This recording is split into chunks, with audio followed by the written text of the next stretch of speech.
Right breaking చూస్తున్నాం. రాష్ట్ర రాజధానిలో కాల్పులో కలకలం రేగుతోంది. పబ్లో ఉన్న పాత నేరస్తుని అరెస్టు చేసేందుకు వెళ్లిన పోలీసులపైకి నిందితుడు కాల్పులు జరిపాడు.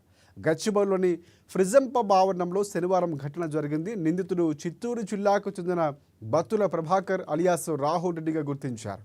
అతనిపై తెలుగు రాష్ట్రాల్లో 80 వరకు చోరీ కేసులు ఉన్నాయి. 2022 మార్చిలో విచారణ నిమిత్తం ఏపీలోని అనకాపల్లి కోర్టుకు తీసుకువెళ్లిన సమయంలో తప్పించుకొని పోయాడు అతను. అప్పటి నుంచి పరారులో ఉన్నాడు. ఇటీవలే సైబరాబాద్ పరిధి, మొయినాబాదు, నార్సింగ్ ఠాణాల పరిధిలో 2 చోరీలు చేశాడు.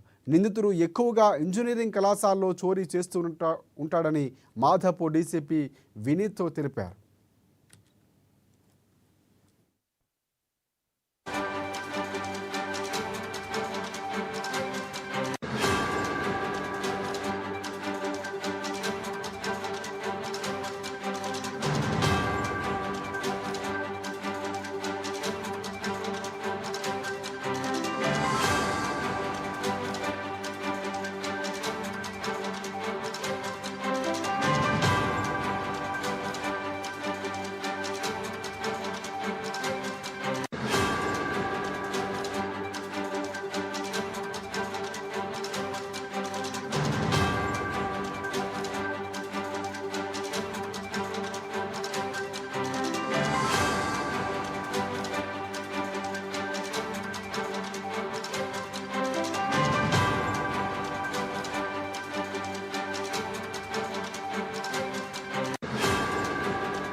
రైట్ రాష్ట్ర రాజధానిలో కాల్పులో కలకలం రేగింది. పబ్లో ఉన్న పాత నేరస్తుడిని అరెస్టు చేసేందుకు వెళ్లిన పోలీసులపైకి నిందితుడు కాల్పులు జరిపాడు.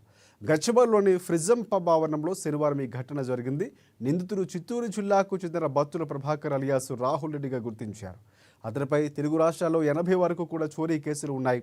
2022 మార్చిలో విచారణ నిమిత్తం ఏపీలోని అనకాపల్లి కోర్టుకు తీసుకువెళ్లిన సమయంలో అతను తప్పించుకొని పోయాడు. అప్పటి నుంచి పరారులో ఉన్నాడు. ఇటీవలే సైబరాబాద్ పరిధి, మొయినాబాద్, నార్సింగ్ ఠాణాల పరిధిలో 2 చోరీలు చేశాడు. నిందితుడు ఎక్కువగా ఇంజనీరింగ్ కళాశాలలో చోరీ చేస్తూ ఉంటాడని మాధాపూర్ డీసీపీ వినీత్ తెలిపారు.